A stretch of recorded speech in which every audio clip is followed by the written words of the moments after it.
Hello and welcome to the Organic Wine Podcast. I'm Adam Huss, coming to you from Los Angeles, California. Thank you for listening. Now, I'd like to start off right away and make an appeal. This episode covers, as a major subject, vitiforestry, and I am actively looking for anyone who has an orchard of any kind, fruit or nut, perhaps past production age and neglected, who would like to either sell or donate or partner on that land for the purpose of creating a married vine demonstration site. If you don't know what a married vine is, keep listening to this episode and you will find out. Data about growing both the trees and vines this way is desperately needed, and there are some very interesting opportunities around this project that I can discuss in person if you're interested. This is what I plan to spend the rest of my life doing in one form or another, and already am doing on a small scale here in Los Angeles, but not in any way that can be studied or used as a at-scale example. If you have a lead on land that might work for this, or if you would like to be involved in this very unique and special project that could help promote vitiforestry in a big way and maybe even discover how to make better tasting wine that also enhances the health of our planet, please get in touch with me at connect@organicwinepodcast.com or call me 310-663-3542. This podcast is possible because of listeners who subscribe via Patreon, and I am inspired and incredibly grateful for your support. If you're not a subscriber already, please consider a small monthly contribution to enable me to continue the 10 to 20 hours of research, communication, coordination, writing, editing, production, and promotion that I put into creating every hour of content that you hear with as much quality and value for you as possible. The link to subscribe will be in the show notes and on the support page at organicwinepodcast.com. Thank you so much. Now, my guest for this episode is Etelle Higonnet. Etelle is a graduate of Yale Law School, and she spent her early career working on some war crimes tribunals and with Human Rights Watch and Amnesty International. She then shifted focus from human rights to environmental protection and worked with Greenpeace, focusing on, among other things, ceasing global deforestation. She continued her focus on stopping deforestation as the campaigns director at Mighty Earth, and ultimately began to shift her attention from just stopping deforestation to beginning to rebuild global forests through agroforestry. And this is where our episode comes in. She is a founding member of the Sustainable Wine Roundtable and has become a vitiforestry enthusiast and is compiling an online vitiforestry library for the Sustainable Wine Roundtable of every publicly available peer-reviewed study published about vitiforestry as a resource for anyone considering the possibility of introducing agroforestry into their viticulture. She has graciously allowed me to link to this library while it is still in development from the episode page on organicwinepodcast.com. So visit there to see this library as an incredible resource if you have any interest at all in vitiforestry. Now, why vitiforestry? Why would anyone in wine consider it as something to embrace? Vitiforestry is the first step in rebuilding biodiversity. Monocultures of any kind, including wine, are ecologically terrible. They create imbalance and ill health in ecosystems, which results in greater problems and less resilience, and therefore increased costs for farmers. And more data is coming out that monocultures result in less delicious wine. But more than just providing biodiversity and better wine, we humans actually need forests in order to survive on this planet. As you'll hear from Etelle, humans have done and continue to be responsible for extreme amounts of deforestation globally. And many of the products of deforestation are in things that all of us use and consume daily, often without even knowing the part we are playing in our own destruction. The need to embrace agroforestry globally is urgent, and wine has a unique opportunity to lead in agroforestry for several reasons. The most important reason is that vines evolved to grow among trees. In fact, not too long ago, all viticulture was vitiforestry. We've only divorced the grapevines from their natural partners in the last few hundred years. Now, not all vitiforestry has to involve married vines or vines growing in trees. As Etelle discusses, there are many ways to incorporate trees in and around vines. Even something as simple as adding a hedgerow or riparian buffer zone can have numerous immediate benefits to an ecosystem and the vines and wine that grow there. And now, I hope you find this conversation with Etelle as inspiring as I did. Enjoy. And just a little special note, right at the beginning, Etelle says viticulture twice, and she actually means vitiforestry, as you'll hear. I just want to point that out so that you aren't confused. And then after that, she goes back to saying vitiforestry as she intended to. Enjoy. Etelle, welcome. Thank you so much for doing this. So excited to talk to you. It's such a pleasure to be here with you. So I just want to introduce you a little bit. You are the ambassador, the Vitiforestry ambassador. No, you are the ambassador for the Sustainable Wine Roundtable. We talked about Vitiforestry ambassador, and you have been in quite a career that is probably colored by what you got started with early. And I'd love for you to start by just sharing a little bit about who you are and your journey and how you sort of got to where you are now. Oh, thank you. Well, I'm blushing and you're too kind. I wouldn't say I'm an ambassador, but I'm like the biggest viticulture enthusiast of the Sustainable Wine Roundtable. And, the biggest lover of agroforestry wine, which is what viticulture stands for. And also, I'm a founding member of the SWR. And I dream of being able to bring this vision of vitiforestry, of course, to the members and followers of the Sustainable Wine Roundtable, but more broadly to the whole global wine industry. That's really something that inspires me and helps me when I start to feel eco-despair about the state of the world and how hot it is. I'm like, nope, just focus on helping everyone be their best self and change how we live on Mother Earth. And this is one great little way to do it. But a bit about myself, my background. So I'm French American, as you can probably tell from my name. And after coming to the US for college and law school at Yale, I worked in some war crimes tribunals and also for Human Rights Watch and Amnesty International, and focused a lot on crimes against humanity. And it was a bit grim, although I have no regrets. I felt that, after working in places like Iraq and Sierra Leone for a number of years, I wanted to switch and do something more cheerful with my life. So I decided, let me fight climate change, which maybe That's great. Frying pan to the fire kind of transition. Yeah, so I begged and pleaded everyone that I could ever meet at Greenpeace to hire me, and eventually they did. And so I hopped over to Greenpeace and worked eventually as their research director in Southeast Asia. So a lot of work that I did there was focused on deforestation, especially for palm oil, but also other issues, more sustainable seafood instead of horribly fished things that also are fished with seafood slavery, so bad for the planet and bad for the fishermen. And also looked a lot at energy issues in Southeast Asia. But so it was a wonderful experience that taught me so much about the many multifaceted environmental challenges and solutions that abound in this big, bold, wild, wonderful planet that we inhabit. And after close to 5 years at Greenpeace, I moved over to Mighty Earth, which I was with when it got started and helped sort of get it off the ground, and was their campaigns director at Mighty Earth for close to 5 years. And we worked a lot on deforestation.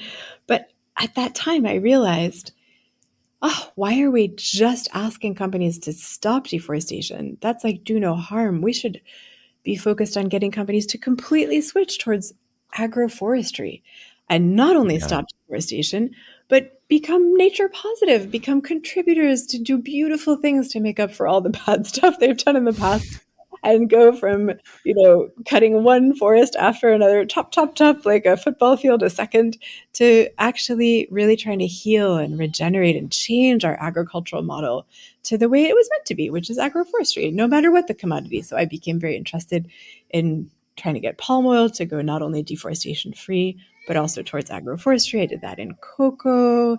I pushed really hard with the rubber industry. And yeah, and now I'm on a mat leave with my beautiful baby boy Max, but still keeping a toe in the water, or a toe in the wine glass, with the Sustainable Wine Roundtable, and helping them with this Vitiforestry project. So that's me in a nutshell, and how I ended up here. Well, I'd love to ask a few questions about some of that experience. I know, I mean, it's I love that wine is kind of where you arrived. I'll come back to that, but I wonder if you could talk about some of the connections that you notice between human abuse and earth abuse. Like, it seems like those are sort of inextricable. Oh, Adam, inextricable is the right word. It's often the two sides of the same coin. So here's just an example.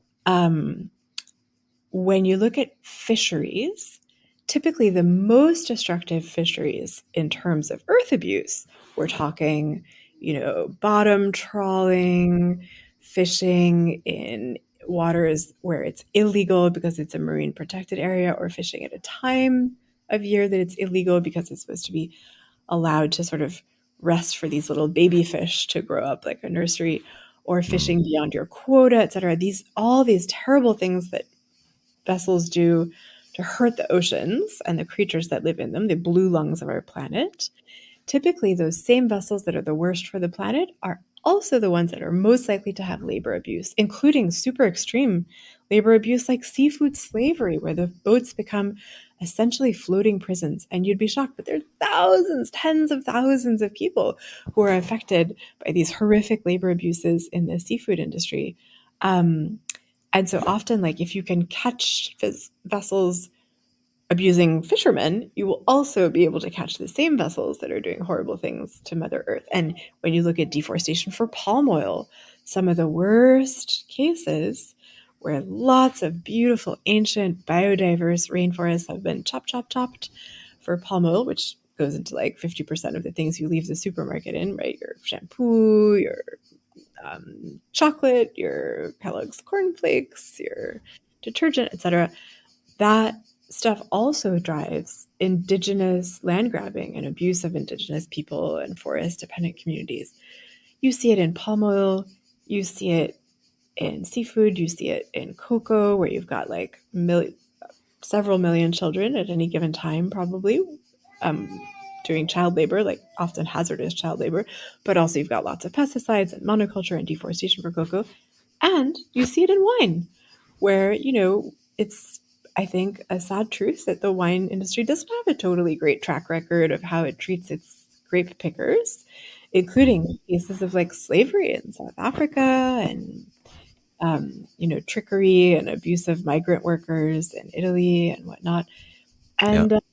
And also, those same vineyards tend to be the ones that are most slapdash and haphazard when it comes to how they treat Mother Earth. So it's like the two sides of the same coin over and over. Yeah. Well, I mean, it's really interesting that you have this history in deforestation, and you're starting to think positively about that, like the need for reforestation through Yes, wine, through every commodity. I guess if we consider wine a commodity, that's right. and I should ask that as a question. Do you see wine as a commodity? I mean, I guess it is, in reality. But what's your approach to wine and your feelings about wine? What's your relationship to wine? Well, I think wine is a commodity, but it's a magic commodity because wine is so intertwined with moments of incredible emotional power. You get married and you have a toast with champagne, right? Yeah. You go out on a date with somebody that you're so in love with and you really want to impress them, and you get a great bottle of wine that you share, and you'll remember that forever. That taste of that wine will be inextricably intertwined in your memories with the beauty of that date with somebody, hopefully, that you're going to spend the rest of your life with. And wine has this emotional resonance, um, that I think makes it just an incredibly special commodity, because we care immensely about the moments that come with the wine, and we care about the wine that comes in those moments in a way that we don't care so much about palm oil. I was talking just a few seconds ago about the fact that palm oil is in half the things you leave the supermarket with, right? When you're going Yeah. with your little shopping cart. Doot, doot, doot, doot, doot. But you wouldn't know. Like, who actually knows that there's palm oil in their shampoo, in their ice cream, in their chips, in their chocolate, in their cup of noodles, in their lipstick? Like, most people just don't know. It's not a commodity they care about. Like, I think people kind of know that cocoa and coffee are a commodity and they care more about that than palm oil.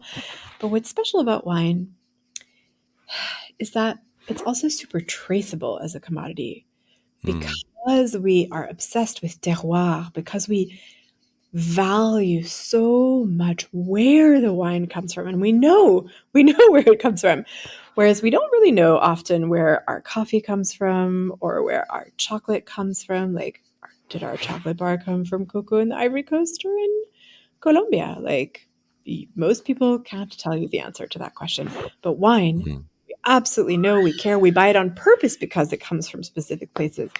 And that means it's a magic commodity for a second reason, right? It's magic because we care so much and it's so emotionally resonant. It's magic because it's so traceable. And that means it's much easier to fix the problems in your supply chain if you're in the wine industry because you know where your supply chain is. If Etelle buys from Adam, then Etelle can say, like, I love buying from Adam because he's so amazing. He does this great wine. I'm not going to buy from somebody else who has slaves or who mistreats their grape pickers, you know? Yep. Yeah. Well, so in I mean, you mentioned cocoa, you mentioned palm oil. I mean, it's amazing how many people still. I mean, even myself, like I just learned from listening to other interviews with you about sodium lauryl sulfate, like what you see in every liquid soap that you buy is a palm oil product, and this is like sort of how it's concealed. What other drivers of deforestation are there globally? What are the big drivers? Okay, so you could think about it like the four horsemen of the apocalypse or the seven deadly sins. The four horsemen of the apocalypse or deforestation are the four titanic drivers are cattle, soy, palm oil, and pulp and paper. Those are the big four. There are really Mm, titanic drivers of deforestation around the world. We need to fix that, or it's kind of game over for humanity because actually forests don't need people, but people really, really, really do need forests in order to breathe and to keep living and having human civilizations on planet Earth. So those are the big, big four. But then right chomping at their heels, nipping at their heels, are the next three, which are cocoa, coffee, and rubber.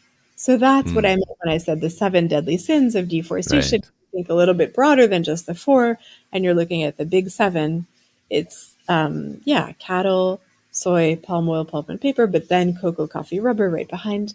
And the good news is, so much of the world's deforestation is just in those seven commodities that if we Mm, could flip the script and get those commodities to stop deforestation and go for agroforestry, actually, we would like turn around the whole deforestation story for humanity. Because, we eat carrots and beets and whatnot and oats, but there's not a lot of deforestation in your oat milk or your carrots. So you probably just can like chill out about everything except those big seven for the most part. That's the good news. The bad news is they suck. right. The good news is that we can fix them more easily than if it was like 30 horrible commodities that were trashed. Well, things like cows and coffee and some of those could easily be done in an agroforestry system as well, or a silvopasture system where you have many more trees than just clear cut rainforest, for example. 100% correct. I mean, cows love trees, and actually, funnily enough, so do pigs and chickens. But coffee loves trees, and so does cocoa. And in fact, coffee and cocoa were made to be grown in jungles. Like Um, understory, yeah, right. exactly, exactly. And although it's slightly different for like rubber and palm oil because it's more about planting things under the rubber and the palm oil than it is planting Mm, over.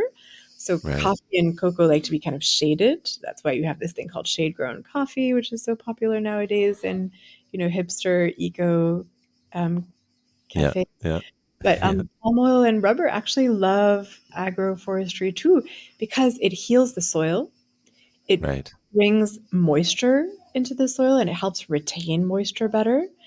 It promotes like biodiversity underground. We always talk about big charismatic megafauna like tigers and panda bears and polar bears, but actually like the majority of life is underground and we have to protect it, and it's beautiful and it's magic and it saves us, so we have to save it. And so actually, yeah, agroforestry heals your soil. These like fungal networks proliferate and thrive much better in agroforestry than monoculture. But what's also interesting is agroforestry brings air moisture too. Like forests are rain machines. People forget this, but forests are amazing. They make it cooler when it's hot. They make it warmer when it's cold. They keep moisture in the air, which is really good for a lot of crops. Like cocoa loves to have air moisture, actually. Mm-hmm. It sounds like if you combined rubber, palm, cocoa, and coffee all together in the same system, instead of separate monocultures, you could have, some symbiotic benefits there as well. Many people are working on variations of that, in fact, in the solution space. So yeah, there's tons of like combinations in that that can be iterated. But, yeah, that's great. Well, it's before we get too far afield from grapes. Can you talk about? I know for example, North America doesn't have the best track record with deforestation. Maybe the global North in general, but can you talk a little bit about that?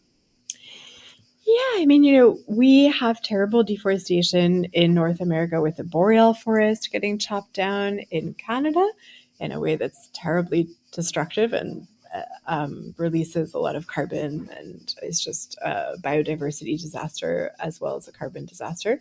But it's true that the tropics have the most biodiversity in the forest. So in a way, in terms of like preserving biodiversity on planet Earth, focusing on like the Amazon, the Congo Basin, those magnificent forests of Southeast Asia, especially like in Indonesia, that's sort of where the holy grail is for biodiversity preservation. But every single forest matters. And Adam, the crazy thing is, the more we study forests, they're very understudied, in my opinion. The more we study them, the more we realize each forest plays this incredibly unique role in maintaining a habitable planet for us. And so, yeah, we are losing a lot of forests in America, in the US, often for pulp and paper industry that we have here. And it really just does not have to be that way. We can absolutely do things a different way. Every time I come to people with the bad news of the eco disaster that we're in, I also just want to remind people about the good news, which is that we have already got the wisdom, the technology, the science, like the research, everything that we need to flip the script and do it the right way instead of the wrong way. Yeah. So it's one thing I haven't talked a lot about, and I don't know if this is something that you've looked into, but I've recently discovered this, or started learning and hearing about this connection between land forests and then the ocean forests, like the kelp forests, and how interconnected they are. And if you strip the land of its forest, you also deprive the ocean of the minerals that those forests are providing to the kelp forests off the shore, which are extremely vitally important to our health as well, which are very, very little looked at. But there's a great, I don't know if you've seen this documentary called The Call of the Forest. I did. Yes. Yeah. Isn't that great? For anyone on the West Coast with you, Adam, it's fascinating to think about the salmon and the interaction between the forest on land and marine ecosystems via the pathway of salmon, because salmon will come up the river and spawn and die, but also be like eaten by bears and tons of other animals. And so like the forests around the salmon areas in the Pacific Northwest, many of the forests are actually like built off of salmon, right? Because the bears will like up the salmon and then the trees and the bear poop. If you think about it, the forests are made of salmon, actually, to some extent. But then also, of course, you're correct. If we destroy the rivers, the riparian areas around the rivers, right? We cut all the forests around the rivers. The forests are what protects the rivers. One reason that Yellowstone did so well when wolves were reintroduced is because wolves were sort of hunting for deer all around the rivers. And when you didn't have the wolves hunting the deer around the rivers, the deer spent too much time there and they trampled the edges of the rivers and the rivers got very unwell. Basically, that's my little baby boy who didn't like after his porridge. But the wolves kept the deer population in check, which meant that the edges of the rivers were able to blossom and bounce back, and the trees grew again. And then the rivers got healthier. And then everything that happens upriver does affect what happens downriver, obviously. So when you deforest upstream, you'll have tons of erosion, and it can destroy all the wetlands that are like in that sort of delta area where the river meets the sea. And you can have like sediments building up in a really bad way. So if you're around an area with coral reefs, that can kill a reef. But even if you're not in an area around coral reefs, it can hurt the like kelp forest, as you were saying. Basically, we're all totally interconnected. What we do in Yeah. place A absolutely affects place B, which means Yep. that we should look at our actions in this big web. Yeah. Yeah, absolutely. Well, just I really wanted to draw you out about some of these things because I think you do have this global perspective as well as a lot of data and findings about these things that I think are really important to share with as many people as possible. So thanks for indulging these questions. But even though there's a very slight connection to, I guess, agriculture, although, as you said, I mean, not the viticulture that we want to talk about, but as you said, everything's all connected. It's the way I sort of look at it as well. So when we're talking about the ocean, we were still talking about viticulture. Um, Well, it but is so connected because we were just talking about salmons and the connection between forests and salmon and rivers and ocean health. And actually, there's now wine in the Pacific Northwest, which is salmon safe, allegedly. yeah, Which, right. our wineries can be places that dump tons of pesticides into improperly managed water um, flows that just end up in the neighboring rivers, which kill salmon. And then the winery has done its part to make sure that the salmon go extinct. And, then everything goes out of kilter, the forest, the salmon, the river, the downstream. Or Yeah, conversely, our wineries that are around salmon runs can make a huge difference in helping uplift entire communities and businesses and all the agriculture around there and raising awareness. And I think talking about salmon brings us to wine because we're in this beautiful interconnected web of life. So, very, very good point.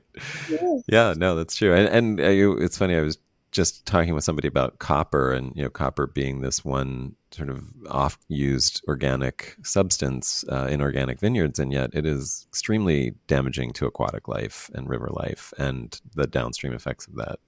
Specifically to salmon and stuff like that. So it's care even within these certifications that are seemingly beneficial to the world. You still have to be careful and thoughtful because there's a lot of nuance and a lot of things to think about in an interconnected world. Um, Yeah, I really believe that we have to welcome everyone into the fold for environmental transitions, wherever it is mhm. that they're at, even if they're Yeah, really like toxic actors. The key thing is to take that first step and to yeah, recognize, I'm here on Mother Earth. What I do affects her. I want to be my best self. Let me start a journey. And like you said, some certification schemes are partly good, but also partly not so great and could be improved.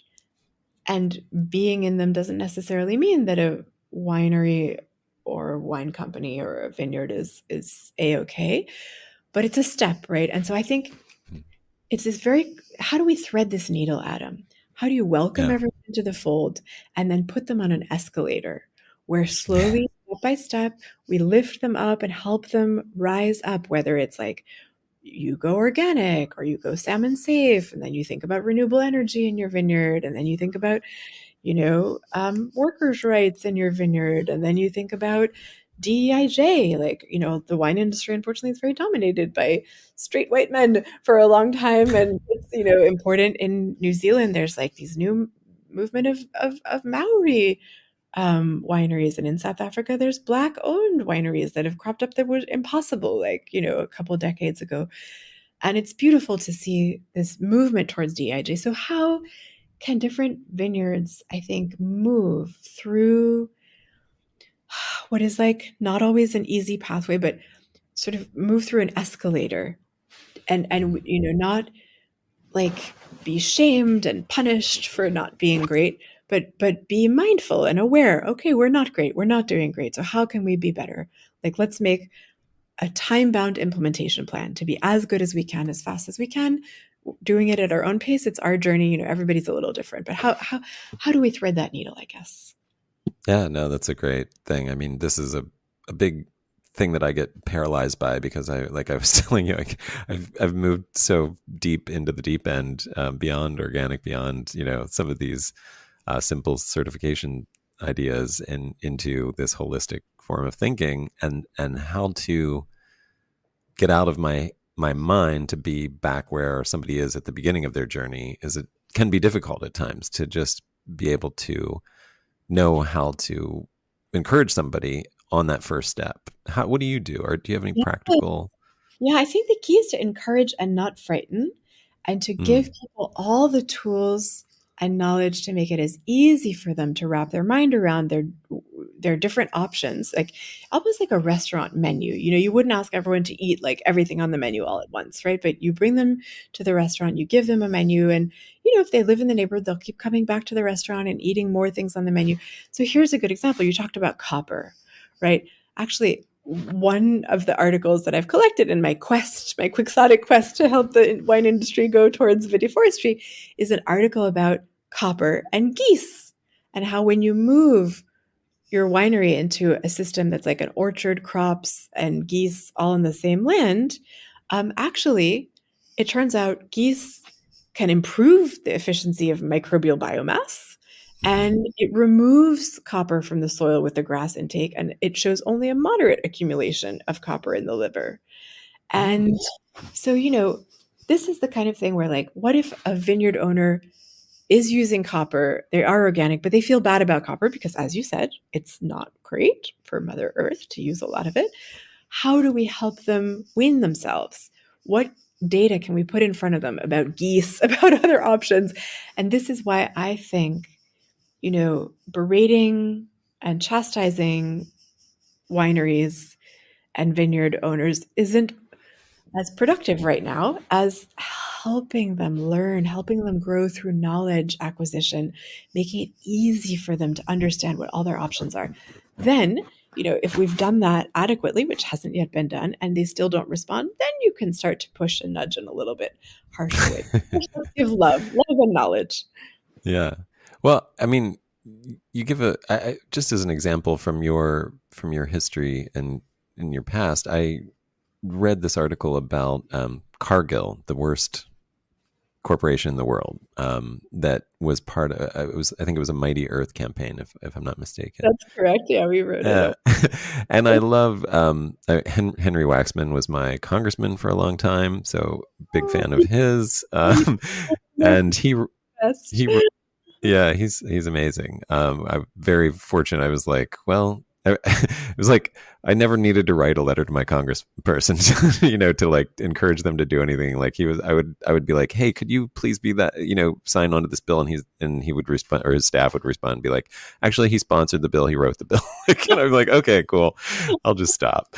But I loved his thing, and that he tried sitting down with the CEO multiple times, and it was only after getting commitments in person from the CEO and then giving them ample time to make those commitments come to fruition that he was like, at this point, we can see that there's some disconnect between what he's saying and what the actual policies are being implemented on the ground with Cargill. And so we're happy now to say this, we need to push them and that's why this campaign is being done. So it was like, that is a really, I mean, to look somebody in the eye and be like, hey, these are some alternatives. This is what you're doing that is very harmful to the world. Here's some alternatives. How about taking them on? And they say yes, and then you give them the chance to do it. When they don't do it, then you say, okay, you're bad.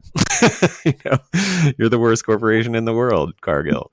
I think that is great. You got it. That's so perfect. You basically said it better than I could have. That's the pathway, I think, right? You try, you inform, you ring the alarm, you share information and data and solutions, and you push in a constructive way. If it really doesn't work, then something harsher has to come next. Well, so I would love to sort of jump into the project that you're working on for the Sustainable Wine Roundtable, the Vitiforestry Library. Can you talk about that? Oh, yeah. Well, it's exactly in line with what you were saying just minutes ago, which is, that a lot of people in the wine industry who are not where you're at, they're just starting their journey. You're very far along, right? You were asking, how do we help them? And I thought, rather than just go shout at everyone and say, like, why aren't you doing vitiforestry? I would do something very constructive and try to collect all the peer-reviewed scientific papers about agroforestry wine, also known as vitiforestry, and organize them. Of course, these are all publicly available papers. When they're not publicly available, essentially, I just put in the abstract, which is publicly available, and links where people can click to buy on the article that's not publicly available. And I thought, okay, besides reading all the abstracts and the articles, if I was a wine company CEO or running a vineyard, and I decided I wanted to do vitiforestry, I would want to read the science to understand what's a good way to do it, what are some common pitfalls to avoid, what are the most impressive success stories that I would like to emulate that have, been featured in these scientific papers. I thought maybe I would also want to be able to call up some experts to potentially hire a scientist expert to come help me out and create a strategy for my individual specific winery. I mean, doing, Marlborough Valley Sauvignon Blanc in New Zealand is very different from doing a Bordeaux or, a Napa Valley. These are all just different ecosystems and different weathers and different soil qualities. And so every vineyard is very special. Terroir matters immensely. And so maybe having the science would be interesting, but it wouldn't be enough if I was a wine industry player. Maybe I would want something hyper tailored to my vineyard, my terroir. So I created a list, a roster, if you will, of all the scientists that have published on vitiforestry with their publicly available information. Many of them are at universities, so they have offices online. You can go find them and write them in their office. So I organized that. And then I also thought, okay, well, some people might also just want to see how sexy it could make their vineyard. And how could I convince them that going towards vitiforestry makes you really sexy and appealing and cool? And all the cool kids will want to come visit you and do wine tourism in your agroforestry vineyard. Well, I decided to collect all the media coverage that I could find of agroforestry wine. And actually, it's amazing. When you look at the media coverage, it's pretty impressive. This is not niche, moo wearing, tree hugging, granola crunching newspapers that cover the agroforestry wine space. This is Vin et Champagne in France, France Info, but also like Reuters. Reuters is one of the biggest news agencies in the world, or Town and Country. We have some really big, famous media groups that are interested in agroforestry wine. And I thought, oh, that might be kind of inspirational for people who want to make the switch to see I'm not going to be appealing to just a niche group of weirdos. This is going to be hot tamales. Yeah, that's great.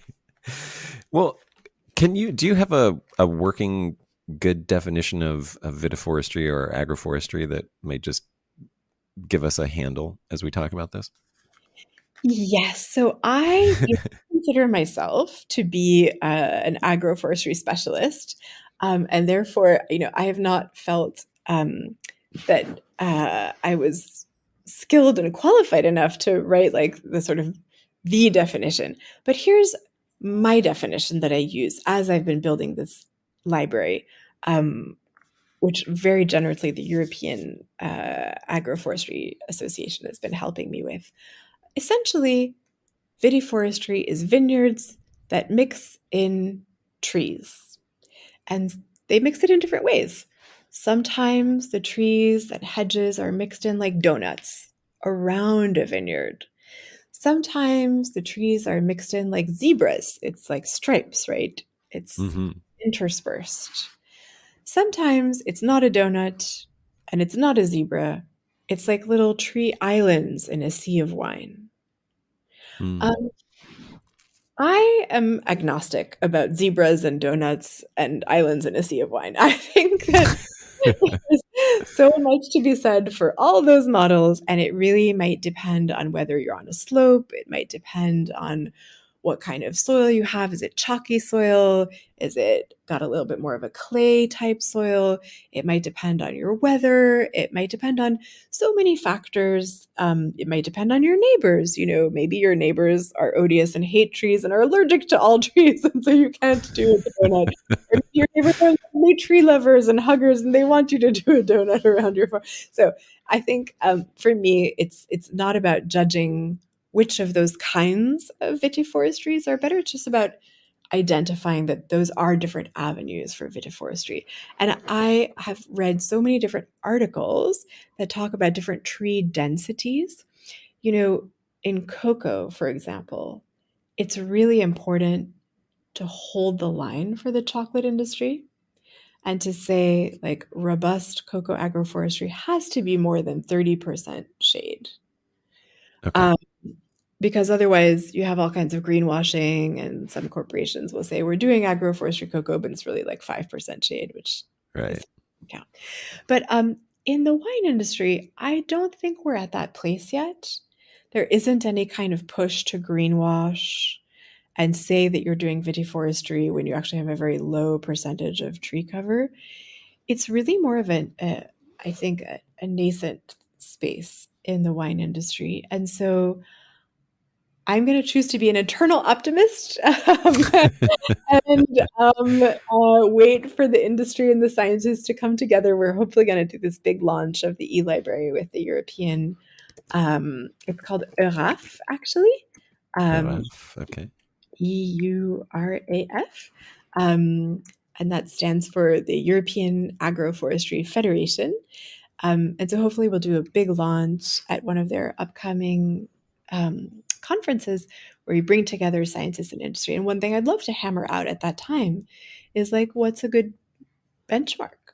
Where do we say Mm. draw the line? It has to be more shade than X. It can't be less shade than Y. In between, those parameters, that's like the sweet spot. And, Right. right now I'm in Greece. It's super, super hot and dry here. Maybe you could have more shade in a place like Greece. And we were just talking about Virginia, you know, it's got a lot of rain. Yeah. Yeah. You could have less shade in a place like Virginia, so there might be some wiggle room depending on what ecosystem you're in. Right. Right. That makes a lot of sense. Yeah. I was just looking. Chateau Anthonic is one that I heard about recently, but um, but I was gonna ask you, in your research and everything, are there places around the globe where someone could go see a very robust vitiforestry system still in action? Yes, I actually in my e-library have a whole list of the vitiforestry Fantastic. you could find either by reading about them in the media or in these scientific papers. So yeah, one of the best places for people to go is actually a kind of experimental teaching farm that's affiliated with a university, and it does a lot of agroforestry wine, and it's called Restin Clair. Rest, like I am taking a rest from doing monoculture because that's bad. Um, and I-N, like I am in the planet and there's no other planet to be in. And then Clières, Clieres. Anyone who's thinking about switching to agroforestry who's in Europe could probably easily go hop over to the experimental farm at Restin and take a look at what they're doing, because they're doing fantastic stuff. But if you're in Chile, there's apparently a great agroforestry vineyard at Vigna Tarapacá. In Italy, you've got Di Filippo wines. In South Africa, Graham Beck Robertson. Um, I am I will of course make this available to you for you to share with all your listeners. And it's my pleasure if people crowdsource and tell me about more wineries that I haven't yet found that are agroforestry wineries. But what I guess I'm getting at is that pretty much everywhere you are in the world, there's one agroforestry vineyard somewhere not too far from you that you could go check out. Yes, if you're in Los Angeles, I could show you one. Yeah, A very small one. you're in please visit Adam. Very small one, but working on bigger projects. Now, I wanted to ask you a question. We met at this Fresh Ventures panel, which was fantastic, and was talking about regenerative viticulture. And for whatever reason, I was asked the question, what are the challenges to transitioning to regenerative? And since we're talking about vitiforestry, I consider that one of the regenerative kinds of viticulture that can be done. And, we've already sort of talked about some of the approach to how to encourage people to make the transition. But what have you found are those challenges, or the biggest challenges for people to transition? So I guess the biggest challenge is emotional and mental, I think, Adam. What do Yeah. I mean by that? I mean that since the 1950s, right, since after World War II, pretty much, all of modern agriculture has been speeding into this downward spiral of monoculture and pesticide and fertilizer use. That's very reckless and very new in the history of humanity. But it's now 2023, and that's an entire lifetime for most farmers and vineyard owners and wine company managers and supermarket, wine purchasers. And so, since they've been their whole life in this like mode of take, make, waste, rape the planet, monoculture, dump pesticides and fertilizer up the wazoo, and insecticides and fungicides too, I should add. Um, it's mentally and emotionally terrifying to take the leap and say, like, no, mainstream agriculture is on the wrong pathway. We're reaching these ecological boundaries for our water, for our air, for carbon. This is terrible. We have to change and do things in a different, better way that's more earth friendly. And so let's think about organic, let's think about regenerative, let's think about vitiforestry. I think for a lot of business owners, it feels very um, revolutionary. It feels very like icky freaky, touchy feely, out there, hippy dippy stuff. And many people in the wine space don't realize that actually vines have been grown on trees. Like that's how they evolved. Right. I think that's really, we grew them on trees. And so there's a long history of doing it. And there's also all this new science about how we can do it.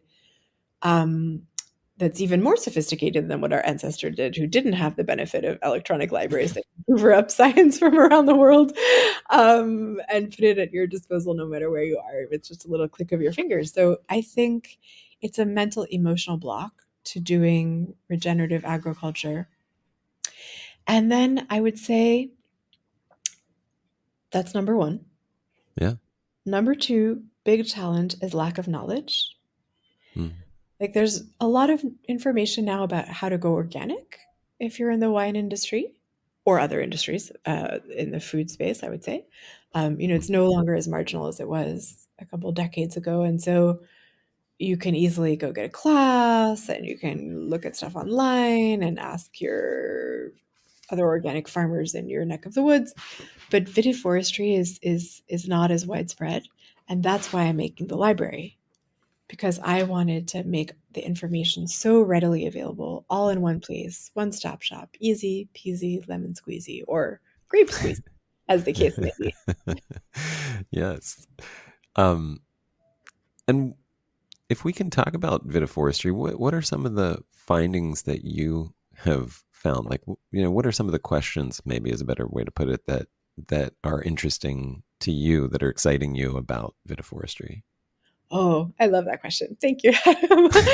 I'm so excited. Basically, I even have no words for how excited I am, but it sort of comes down to two big things. One, which I feel really passionate about, and one which I think about more strategically.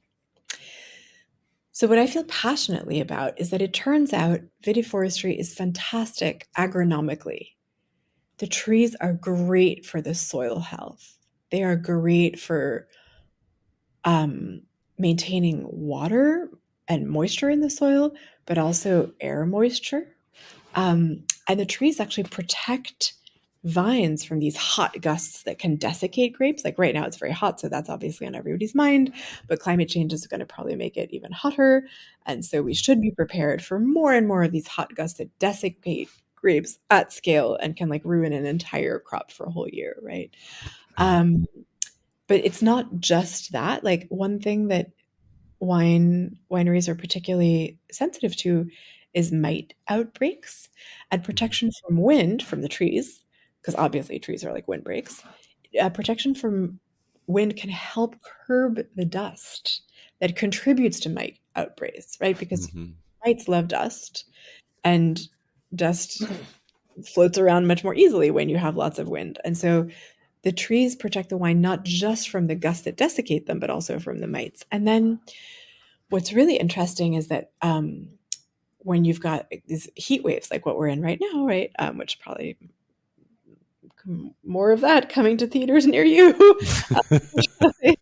wherever you are, trees obviously provide shade. It doesn't take a scientist to tell you that. And I don't need to tell you that when you walk under a tree and you sit in the shade, it feels nicer than being in the broiling sun. It's not just for humans, it's for grapes too.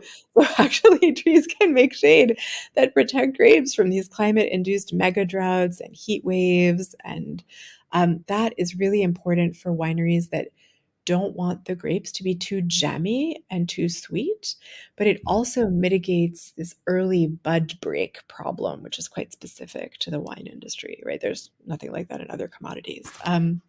But although it's obvious to everyone that trees can make you cooler when it's hot and sunny, what isn't so obvious is that trees can make you warmer at night when it's frosty. And so actually trees and vineyards, especially when there are enough of them and they're well positioned, they can protect vineyards from frost because of the nighttime radiative heating effects of trees. And frankly, I don't know if you agree, but I think that's a lot better than lighting fires in vineyards at night, which people actually do, and flying helicopters over your fields to invert the heat Yep. in the Yep. air of their vine, which people literally actually do. I didn't make that up. So, Yep. yeah, trees better than helicopters, better than lighting fires. And then it's not just that they cool you when you're hot and warm you when it's frosty.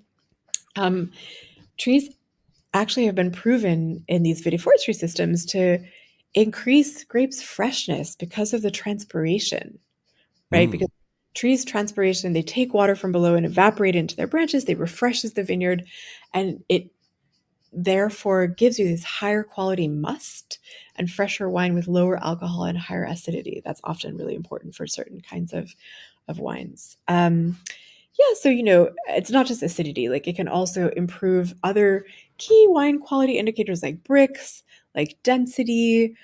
Let's go back to this thing of geese. The geese can reduce copper in soil because of their poo. So, it's not just geese that you can mix into your winery system. I still remember visiting this wonderful vineyard, Yeeland, Peter Yealand in New Zealand, which is organic, and also has these little chickens that go around and are essentially like pest control because the chickens eat the insects.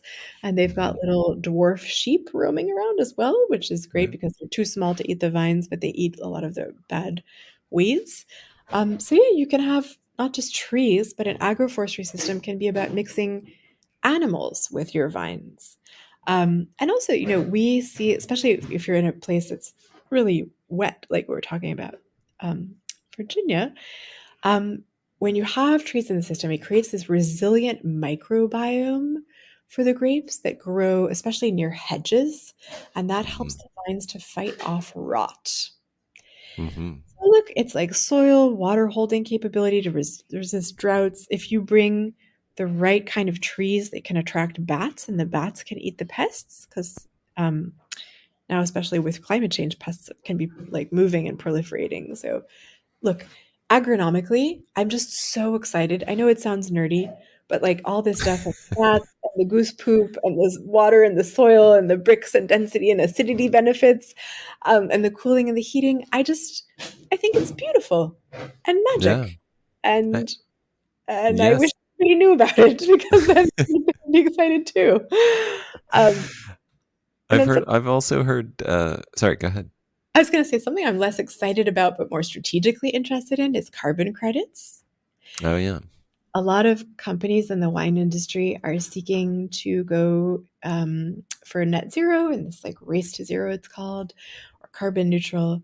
And if you're a wine company or like a big conglomerate with wine in your company or a supermarket that retails wine, um, or a restaurant or a hotel chain that sells wine to your customers, like obviously there's many things you can do. You can have electric vehicles, you can change your energy to renewables, etc. But the beauty of thinking about carbon insetting in your wine supply chain is that it's 100% traceable. Usually we really know where our wine comes from. So you're not giving random money away to random actors that you don't know, right? You're in control of your supply chain. You know these actors. And we have a very good idea of the carbon benefits of going from monoculture to vitiforestry. And incidentally, might I add, the carbon benefits of going for organic. So if you want to do regenerative wineries, you might be able to think about that as part of your carbon insetting as opposed to your carbon offsetting pathway. And I think that makes it financially much more interesting for a lot of big companies. And this is something that I don't feel as passionate about as the agronomic benefits, but strategically, I think it's really worth elevating. Yeah. Very good point.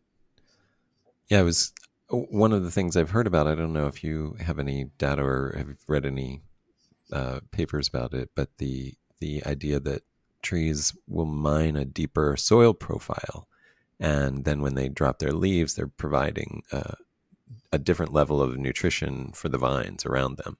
So they're actually, giving the vines things that they might not be able to get themselves. Absolutely. And can I say something funny about the connection between wine and chocolate, other than the fact Please, that they're both delicious and should be consumed together as often as possible in my book? Um, but please don't tell me there's 2 million children employed in wine no, farms. no, Okay. that's just cocoa. But Okay.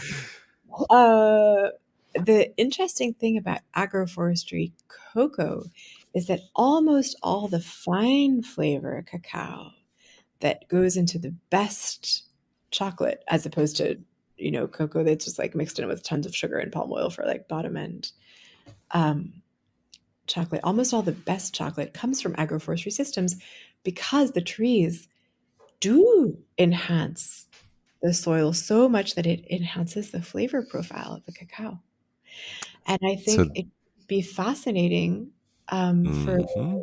wineries to study this further. It's an understated Yes, thing, but it's real. It's real. this is a huge question that I think is. I mean, I would love to. I know you said that you can end up with a fresher profile, like lower. I'm assuming that's like retaining acidity and ripening a little slower because of a little more shade in the vineyard. But I would Exactly. love to study if you did take two systems side by side in the same area, that were one with trees and one without trees, and ripen the grapes to the same level.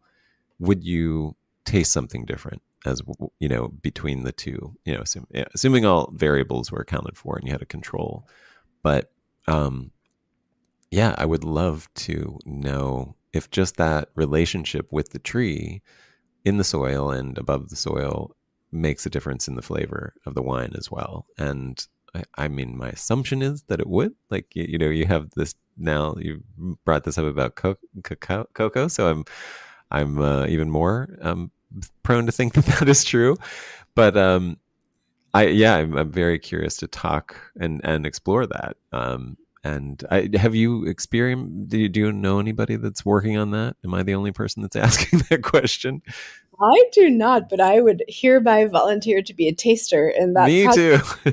for scientists working I would to. volunteer to be a grower, frankly. I know this idea of the old word in Italian, is a married vine. So it's vines with trees are called married vines, and I think there's something appropriate about that. At least if you're happily married, like I am, there's something nice about that, because then all of these other vines are divorced vines. They're alone out in the vineyard, and there's it implies this break from something that's important to you and to your life, to your well-being, to your everything.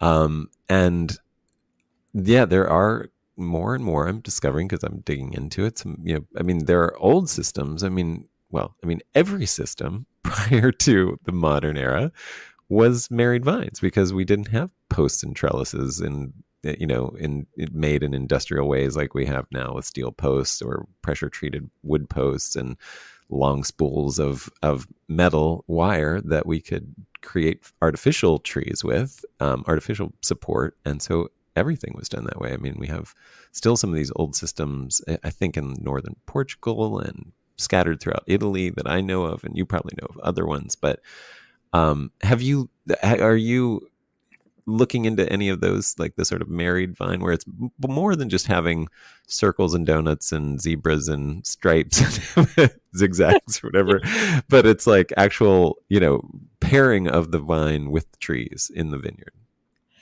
Well, let's nerd out for a second because I love Yeah. about ancient etymological roots of words, and let's just talk about the Latin for vine. Right? We call vines for wine. It's vitis vinifera, which Uh-huh. literally means a vine, and was grown on trees before trellis systems were invented. Like the Right. ancient Roman system arbusta, Mm-hmm. ARBUSTA, used trees as living trellises.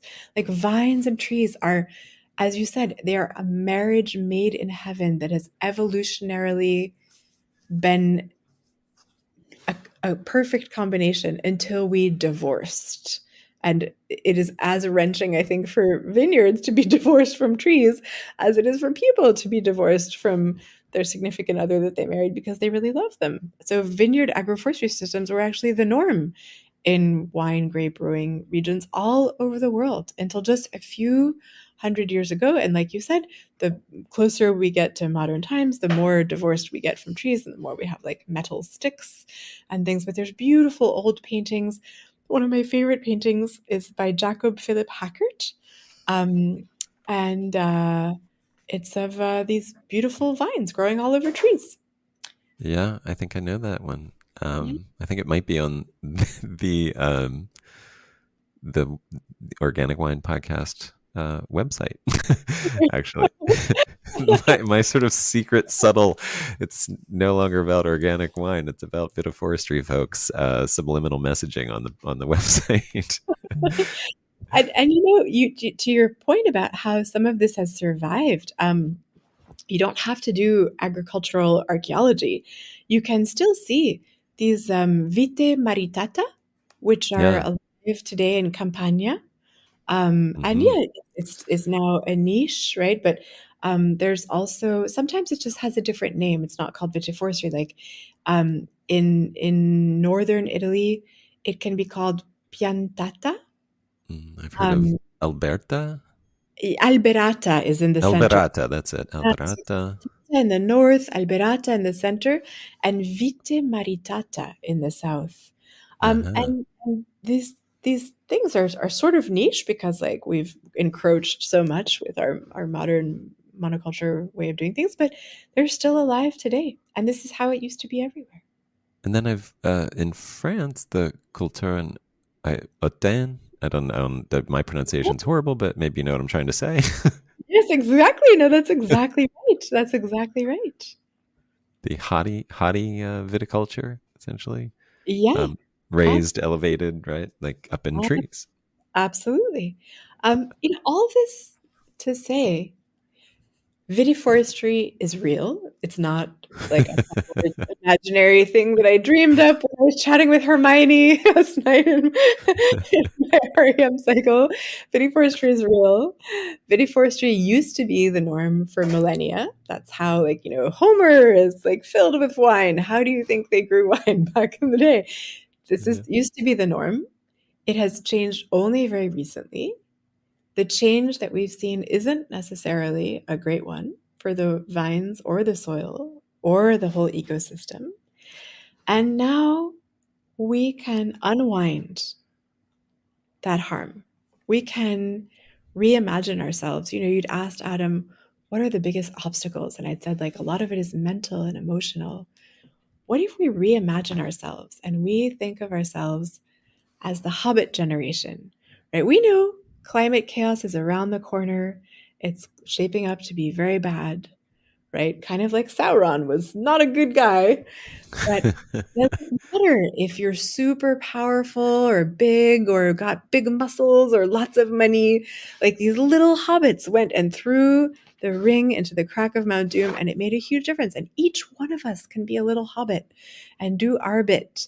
And we can be the generation, the hobbit generation that like says no to monoculture, that says no to wasteful, hazardous, dangerous, reckless pesticide, insecticide, fungicide use. We can say no to doing things in a way that is so harmful to the planet that we depend on. We can wake up to the reality that trees don't need us, but we really, really need them. And we need them everywhere. We need them pronto. And like the best time to plant a tree was 20 years ago, and the second best time to plant a tree is tomorrow. And so Or today. there today. And so whether you're a winery or a vineyard manager or somebody who, buys and sells wine for a big supermarket, whatever place you are at in the industry, I hope that you feel you can be a brave hobbit and join our party and like, be a solution. Be every one of us can be a solution. We can be our best self. Yeah, fantastic. Well, thank you for that. I feel like that's a good send off. That's a really, really inspirational and hopeful call to, to our best selves. So thank you for that. I really appreciate that, Etelle. Well, thank you so much for having me on your podcast, Adam. I'm a huge fan of your work. It was such a pleasure. My pleasure. Well, there you have it. I am so grateful to Etelle for inspiring us all to go out and become the Hobbit generation. I think there's so much in that I resonate with and really appreciate. And I just wanted to add in there, she's got this incredible vitiforestry library that she's compiling. Find it on organicwinepodcast.com. And this podcast itself is becoming a bit of a incredible resource and library, which is really what I intend it to be, for it to be searchable when people look for these kind of topics online and on their podcast app if they're just looking for information. And you can go back and actually find multiple other episodes about vitiforestry, and there are more coming, hint, hint. And I'm really happy to share that with you. And if you would spread the word or use it, that would be fantastic. And if you have any feedback for me, any comments, please feel free to reach out and let me know if there's any topics or anything that would be helpful for you to hear on this podcast that you think would be a great addition to this library. Thanks so much.